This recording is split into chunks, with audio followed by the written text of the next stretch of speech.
Hey there, Will Gibbons here, and today I'm going to show you how to create this rendering of this lamp here on screen. And it sits somewhere in between an intermediate and advanced tutorial. I'm going to be moving a little quicker, and I'm not going to necessarily tell you every keystroke I do or explain every single concept. But I hope for those of you with a little bit of Keyshot experience that this is helpful, learning how to match a reference image and inject a little bit more realism. Oh, and if I sound a little bit weird, I picked up a nasty cold. I'm hoping to sound better by the next time I record a new tutorial. So after you've downloaded the project files from my file vault, grab the Hector lamp step file, import that into Keyshot. I'm going to take the tessellation quality up to 0.3. The rest I'm going to leave at default. Okay, the first thing I'm going to do, my camera's pivoting around the middle of the scene, but not the middle of my lamp. So if I add a cube with Control 1, I can use that as a target. I'll grab my lamp and hit Control D to get into the move tool. And I'll move it back so it's pretty much where the cube is. Then I'm going to get rid of the cube. And here we are. Camera's pivoting around our lamp. Now the next thing I want to do is take a look at a reference image so we know what we're reaching for. This is a lamp with a bone china porcelain, I believe is what this is called, this material. So you can see when the light is not illuminated, it just looks like a white plastic. But when the light's on, it kind of glows this warm orange color. And that's what we want to get to sell the realism of this lamp. So we'll start off with that.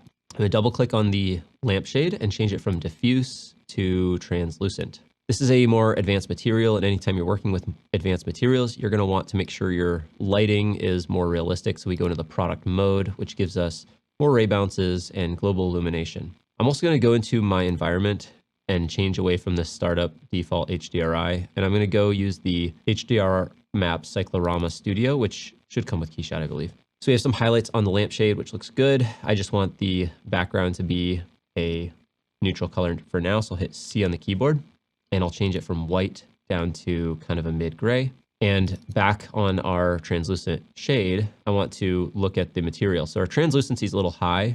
This is going to make this material look more like a wax or a silicone. If we bring it down to 1, it's going to look more like a plastic, and it's not going to have as much of a translucent effect.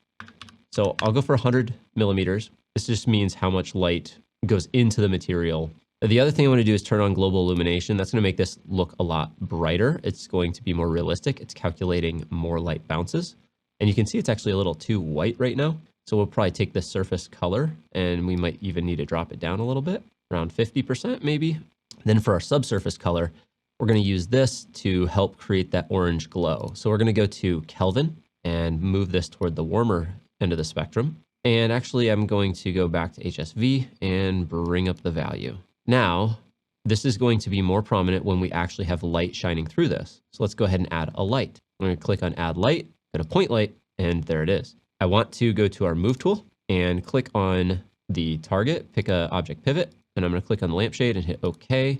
Then we're going to click on Snap to Pivot, and now the light goes into the lampshade. From here, we can go and edit the light properties. So right now, the light itself is just white. We go back to our lampshade material. You see how this has this nice kind of yellowish orange glow? We can go and adjust how warm that looks. And this is just because of the lampshade, not the actual light coming through. Now, we don't want to go too strong because we're going to end up over exaggerating and it's not going to look as realistic. So for this material, we want it just to be a little bit of an off-white.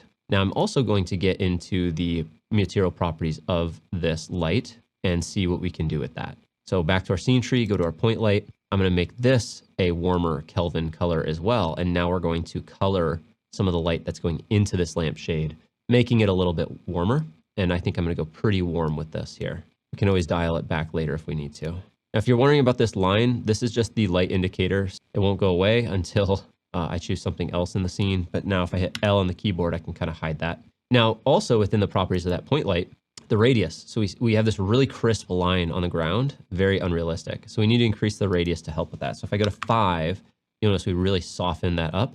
I'm also going to make it brighter. Let's try 2000 or so lumen. We're going to use the same material on the base as well for the porcelain. I want to get a little bit more detailed in here. And I'm also noticing, you might not see this with YouTube compression, but there's these lines on the lampshade because of the tessellation. I'm going to right click on this, do retessellate, tessellate it. I'm going to bring up the tessellation quality, which is going to give us more triangles. And I'm going to increase the max or decrease max edge length to 1%. to give us really small uniform triangles. So this is looking pretty good so far. We'll come back on this material to detail it in a little bit. But for now, we can shift left click to copy, shift right click to paste it on the base. Now I noticed how dark this turned out. So let me go ahead and turn off the point light and see, yeah, so our lamp looks like it's just too dark. We want this to have a whitish appearance when there's no light coming through it. So we're gonna have to increase that value until we're happy with it. I think that looks pretty good. It may be a little bit high, so maybe we do something like 70 for now. No, we'll do 75. And now if we turn on our point light, it's too bright. So let's just dial back the brightness to 1600, 1200. The other thing that may be too bright is actually this material. I know that 1600 lumen is not too much for a small table lamp like this.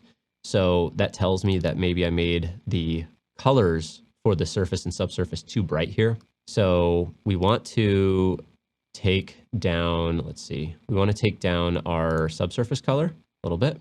That's just getting too bright. And keep in mind, we do have a pretty bright HDRI enabled right now too. Let's see, we don't want to go down too far. Let's try that. And then let's try, we will go down to 70 for the surface. Good enough for now. We can come back and refine this later. I think that's looking pretty good. Next up, I want to focus on the metal here, this middle supporting piece. And I'm going to use a anisotropic material for this. And if we look at our reference image, we will see that there are reflections, long vertical streaks. You can't tell because it's not a very high-res image, but I suspect that there's probably a little bit of a brushed, like a horizontal brushing going to this. That would indicate that we would have vertical stretched reflections in our anisotropic material. So we're going to set that up. I'm going to change the diffuse value down to something a lot darker, all the way to black, and I'll take our roughness X and Y down to 0. So when we look at the reflections in our metal here, if we increase the roughness Y, we'll start to see that we stretch these reflections vertically. So if I go to 0.2 or 0.1, you can see that they're stretched very far vertically. Let's go to 0.15 maybe. And then the roughness, we're going to do a much smaller value, like 0.05 maybe. That's going to give us that kind of vertical streaking, those reflections in our metal without any sort of texture or anything. And I'm gonna go ahead and add a little bit of a radial texture there. So I'm gonna go into my textures, go under specular. The reason we're using specular is because right now, all of the appearance of this is coming just from the specular value. So I wanna go into the specular texture, right click, textures, and add a brush radial.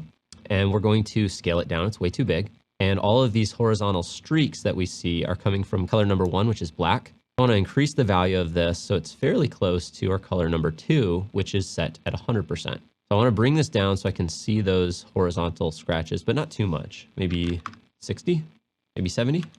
And we're going to scale this way down. Try 10 maybe. So here we can see these horizontal streaks, and that's starting to look pretty good. What we can do with this now is use it as a bump as well. So hold Alt and left click and drag this over the bump channel. If we want to just look at the bump on its own, we can disable specular. And here you can't see any effect from the bump. So we need to make that stronger. So take the bump height up to say 2, 4, 5, 6, 7, go to 8.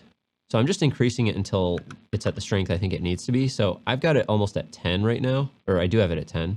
And I can see that it's actually visible from a distance. So I think that's good. So I'll turn on specular as well. Now within our properties for this actual metal, if we look at our reference image, there is a pretty dark core reflection down the middle, but it's not going quite as dark as what we have here. So if I want to lighten this reflection, I can actually take the value of the diffuse up, and it'll make the darkest parts of this metal more gray. I think that's looking pretty good as a starting point. I'm going to use this also on the upper part here. So Shift left click to copy, Control Shift right click to paste it as a copy. What I mean by that is these two are not linked. And the reason that's important is because if we look at this top part that we just pasted it onto, it is not aligned. Those textures are not lining up. So we need to remap those. So I'm going to go ahead and go into my double click on this one, go into textures, move texture, center it on part, and I'm going to rotate it so that it is more in line with the piece that it's being applied to. I think that looks pretty good. Now, I think we're maybe not quite reflective enough with this anisotropic material. It's looking a little bit rough. So I'm going to make some changes to it. So if I double click on the material up top here, it's a little too rough here in the roughness Y. So I'm going to bring that down to 0.1. Yeah, 0.05. let's look at our reference image. How shiny is this upper piece? Very hard to tell from the photo. I can definitely tell that we're too bright in our anisotropic material up here. So I need to take that diffuse value back down a ways for it to be a little more realistic. Let's go about 12% there. And I think maybe our bump texture is way too strong here. So I'm going to go in here and bring that down to half, maybe even, let's go down to 1, just something very subtle, because that's just becoming too distracting. I think that looks pretty good. As far as our roughness X and Y, they're now the same, and they probably shouldn't be. So I'm going to bring the roughness X down to 0.005, a tenth of what we have for roughness Y. That's a little low. Let's try 0.008, a 0.01. I think that's pretty good overall. Now for the vertical piece down here, it's also, I think, a little too rough and too shiny. So I'm going to drop this down to 12% as well. So it's as dark as the metal piece above it. But I also think that the roughness can be a little higher here. Just bring it down to 0.12. And I think I'm going to take the bump texture. I don't want to back it off too much because I know my final rendering is going to be a kind of far away from the object. But let's just dial it back a little bit. We'll go down to like 7. Next, we have this metal piece here. We're going to double click on it. And I'm just going to make it a basic metal. And we're going to set the roughness to 0.15 maybe. It's a little too rough. Let's try 0.05. I think that looks pretty good. I'm going to shift left click to copy, shift right click to paste linked, shift right click to paste linked on the other side. There we go. We're going to go for this plastic now. We're just going to set it to a basic plastic. I'm going to set the value down to something like 12. Roughness wise, we're too shiny, of course, so we can do a small amount of roughness, 0.05 maybe. Let's check the reference image. Here I'm seeing it looks maybe even rougher than what we have on the model here. Try 0.07. That looks pretty good. And then I can make it a little less shiny. Under the specular, we can drop that down a bit. So it's almost got a rubbery feel. 1.4 for the refractive index. Now I'm going to shift left click to copy this. Shift right click to paste linked on the clip. Now it's time to work on this cable here. Now I would love to UV unwrap this, but when I tested this model earlier, I found it pretty much impossible to do a proper UV unwrap on. Whether that's the tools in Keyshot or the way I modeled this, I'm not entirely sure what the fault is. Here's what we're going to do instead. Double click on this material. We're going to go to our textures, and under color, I'm going to right click, go to textures, and I'm going to use a weave, and we're going to set this from box to UV.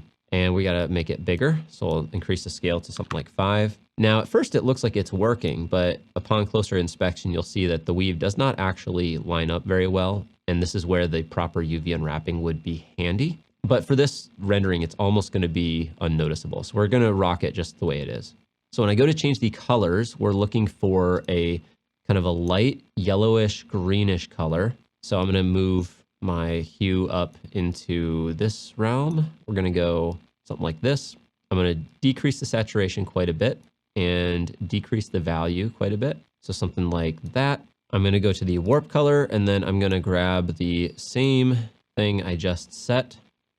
And then I'm just going to decrease its value so it's a little bit darker than the other one. There we go. I'm going to go under variation and increase the fibers so we can see some fibers in there. I'm going to go all the way up to 2. So they're very noticeable.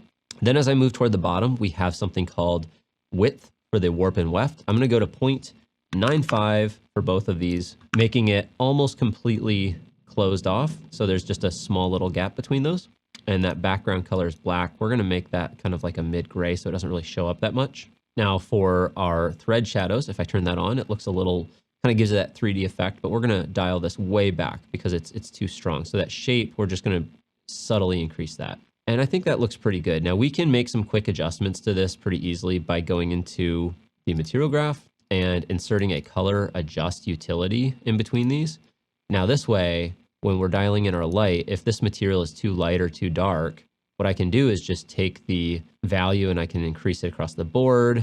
I can increase or decrease the saturation to whatever we want. So we'll use that to dial that in once we start creating our final lighting. But that's good enough for now. So next up, let's go ahead and kind of compose our scene. I might as well go ahead and just start by recreating this lighting scene. So we're going to add a ground plane and a backdrop plane. So Control G adds a ground plane. I'll double click on it and I'm going to change it to diffuse. We're going to scale it down. It's really big. So select it, Control D as in Delta again.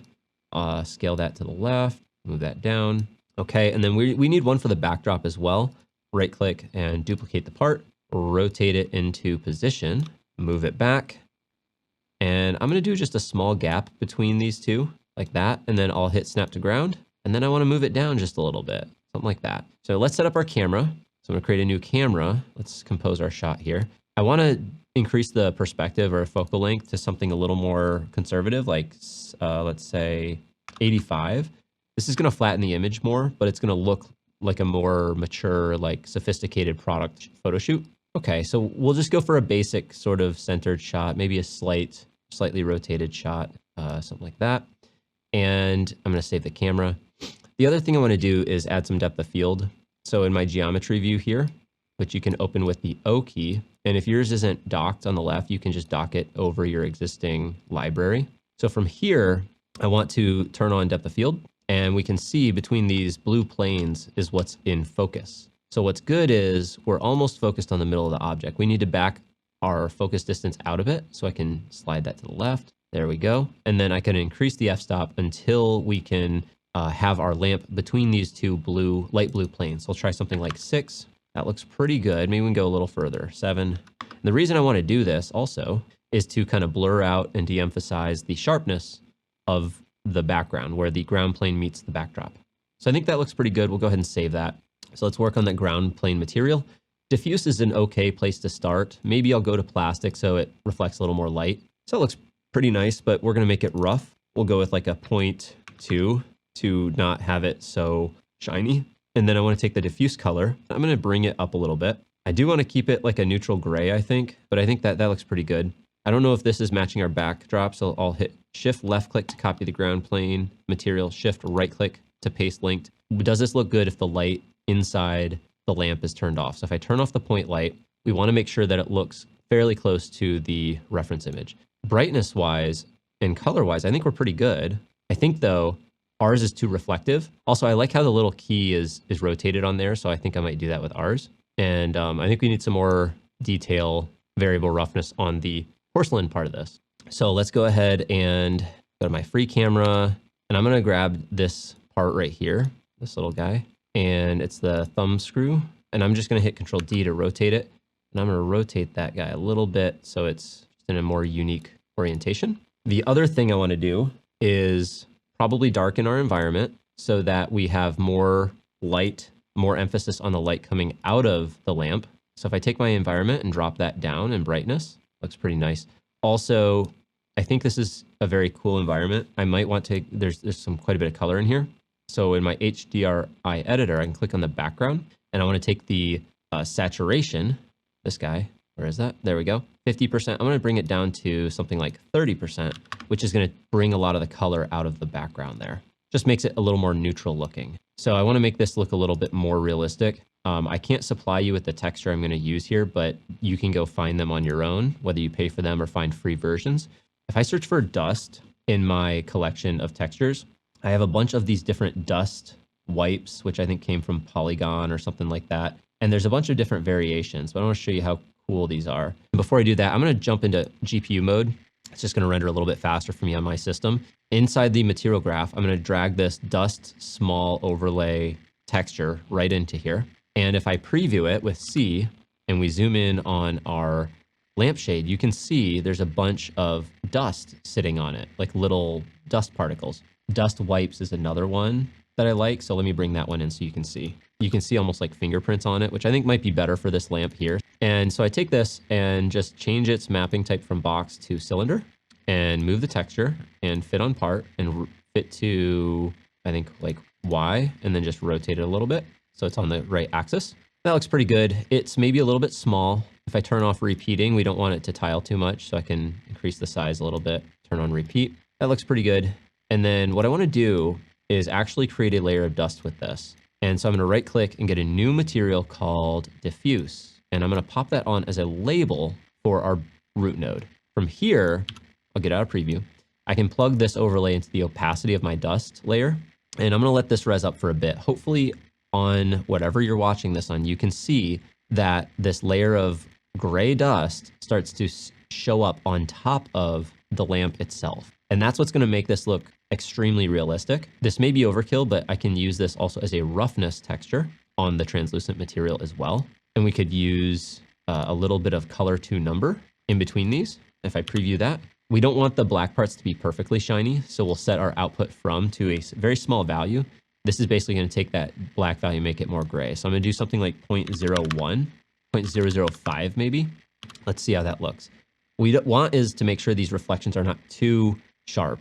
I think it's still a little bit too shiny. So I'm going to do 0.01 and see how that looks. I think that's better. That's closer to the reference image, if you ask me. And yeah, I think that'll be good. Cool. So this is a much more realistic looking material, and we can repeat the same process for some of the other parts as well. I'm not going to bother with the metal, but I will with the black plastic here because I think it needs some variable roughness. So the material graph, I'm just going to grab the dust, small, whatever one I had in here before, and I'm going to plug that into the roughness. I hit C to preview, and this is very small. I'm going to increase the scale just a little bit of it, and something like, it's a little bit too big. Something like that. And we can do the same thing with a diffuse material. Plug that in as a label and use this as opacity on it. And maybe instead of using this as roughness for the plastic, this is still very subtle. I'm going to take the diffuse color of this diffuse material and make it a little whiter so that those pieces of dust show up on the surface more. I'm going to use a color to number between these just to make this a little stronger. I'm going to set the output 2 to 2 so that those dust particles become whiter and they're going to just be more visible. And then finally for the roughness here, I'm going to get some, let's see, a little hack that I like to do is actually I like to use concrete for like a roughness texture. So if I just take a plain old concrete material and just bring this in, I like to pump that into roughness. And that may seem a little weird, but we're going to use a color to number and preview that. And the dark areas will be shiny, the light areas will be rough. So I'm going to invert this. So output from becomes 1, output 2 becomes 0. So now we're inverted. And now we're going to play with the overall darkness. So bring this down, and the value of 1 needs to come down 2 to make those bright areas not quite so light. And then the output 2 can come up to make a little bit of base roughness, like 0.01 maybe. I think it's going to be too strong. Yeah, so what I want is this output 2 to be a little bit higher, so 0.02 maybe. And then I want the other parts that are getting too bright here, these got to come down a lot too. And then scaling wise, like this thing can be scaled up like a lot bigger. There are other textures that are better, like this other concrete might be a little bit of a better candidate for what we're using. Mapping wise, I think I'll just set it to sphere and center it on part. There we go. So here you can see a little bit better of a result. Let's go ahead and increase the contrast here and reduce something like that. I mean, it's up to you kind of how you want to do it, but it's good enough. One other thing I just thought of that we can do, if I double click on this porcelain shade in its material graph, we might want some bump. And if I go to my textures down to noise texture and I preview this, we plug this into the bump property, our lampshade is going to get all bumpy. We want to make this bigger to something like 70 or 80 maybe. And what this is going to do is introduce just a little bit of wobbliness to any of those reflections because this is an imperfect material. It's a porcelain. So I'm also going to take that bump height down very small, 0.01. We don't want it to look too wobbly, but just have a little bit of waviness. So that's kind of what we're looking for there. In our image tab, we should probably create a photographic image style. Now this is going to make everything look gray, but we can fix that. This is going to protect our overexposed highlights and such. So I'm going to go into the ACES image transform, which is pretty flat. I'm going to bring in my exposure up and introduce more contrast to the image. And I'm going to have to play with some of these curves a little bit here. So the whites are going to get whiter a lot. Highlights are going to go up. Bring the lights, leave the lights pretty much where they're at. Midtones, I think I'm going to drop those back down the opposite direction, and shadows. I'm kind of like introducing an S curve to a very flat color profile. And we lost a little bit of our color saturation, so we can bring that in under the color section. So I can bring up that vibrance a bit and the saturation, and that should help restore some of that. It's looking nice. And again, we did this mostly to protect our overexposed highlights, if that makes sense. Denoise, I could benefit from some, so I'll do something like 0.5. We don't want it to get rid of our dust in detail, so maybe I'll do like 0.3. Firefly filter, I don't see a lot in here, but I'll try 0.2 just to be safe. And bloom is where we're going to get some nice extra drama in here. So I can bring this up to 1, and I'm going to bring the bloom radius to 60.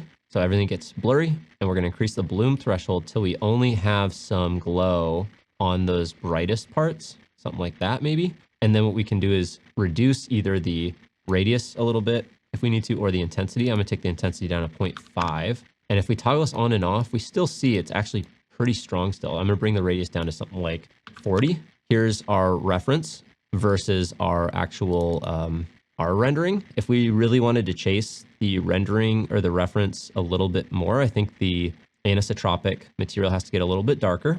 I think the metal up top needs to get a little bit lighter. What else? I think the rest is looking pretty good. We can maybe, like I said, get a little more contrast in our own scene if we want. So let's go ahead and make those adjustments. I think this guy needs to come up and be a little bit lighter in color. This is a good stopping point. Otherwise, if you want to play and push this a little bit further, I might try blocking a little bit of light off on the right side. So if I go open the geometry view, I can take this backdrop, right click and duplicate it. And I'm going to move it over the side and see what happens when I block some of the light. This is basically going to darken the right side of my image. You know, the only downside is now we're losing that highlight up on the black plastic part. So I could play with the height of this. Maybe I can get some of that light back in. I do like those highlights on the right-hand side though. So maybe this doesn't work well for me. I can play with the location of this plane. There we go. Okay. And then I think generally these backdrop planes, we can maybe make them a little bit darker too. They're a little bit light. This brings in some nice contrast. I think there's one more thing that's bothering me, and it's this black plastic part here. So I'm going to pop in the material graph. I'm going to take the scale of this dust and increase it. I'm going to take that color to number and increase the output 2 to 5. So it's hopefully easier to see. Maybe it's a little bit much. 3. I think that the contrast we have going on here for the roughness is not quite to my liking. I'm going to reset this. 0, 1, 0, 1. I should be able to increase that contrast, something like that. And let's just increase the output from just a tiny bit and see how that looks. That looks pretty good. What I'm seeing that I like is some more grittiness in there. And then lastly, I'm going to add a little bump texture. So textures, noise, pop that into the bump. It's going to be a little too big, too strong. We're going to take this down to 1 millimeter. And that may be even too big still. Maybe that's good. Let's make it bump height very small, 0.05, 0.02. And I think we're still a little too glossy, 0.05 for the bump height. And then for the glossiness here, we're still a little too glossy. So I'm going to bring this up from 0.01. And let's take the output 2 all the way to 1.5. I think that's pretty good. Now, if we zoom back out to our saved camera, how does that look? I think that looks a lot better. And that black is a little dark still. I'm going to bring that up just a bit to like 15%. And maybe in our image tab, we have our curves. Maybe those shadows are just too dark. So I can bring that up a little bit. There we go. We'll go ahead and call this a day. And hopefully that was helpful. I'm going to go ahead, hop in my render settings. I think 2560 by 2560 is just fine. I'm going to render a clown pass with that. And as far as rendering, I'll probably do something around 2500 samples. I'm noticing this ground is very noisy. So if I draw a little region render, I can kind of set this up where the noise is the worst, and I can let that sit. All right, so I'm seeing way too much noise down here at the bottom of the image that's not clearing up as I render. So I think it's coming from the point light. Now, the smaller a light source you have in your scene, the more prone it is to causing noise and fireflies and things like that. And a point light has 0 surface area. It's all emitting from a theoretical point. So here's what I'm going to suggest we do instead. We're going to add geometry, and I'm going to add a sphere to our scene. Now this, I'm going to want it to look just like the point light, which we have a radius on of 5 millimeters. So here's what I'm going to do. I'll just go ahead and scale this guy down. So if I go to its position, right now it's 324 millimeters. So if I go to its scale and just make it 5, it now should be, yeah, it's now showing up as 5 millimeters. So from here, I can change its material type to area light. And if we go and look at our point light, we have 2000 lumen and 4053 Kelvin. We can just use those same values. 4053 Kelvin and 2000 lumen. And And all we need to do is reposition this. And we'll do it the same way we did our point light. So we go ahead and get the move tool. We're going to set a target of the lampshade, and then we're going to snap to that pivot. And now our light is inside the lampshade. Now all we have to do is turn off the point light, and the results should look the same, but we can now go into the sphere, which actually has surface area now. And we can also increase the samples to something like, I don't know, 64. And doing that should result in far less noise. I'll show you the results I got on screen here. And there you have it. I hope you enjoyed this one. And until next time, happy rendering.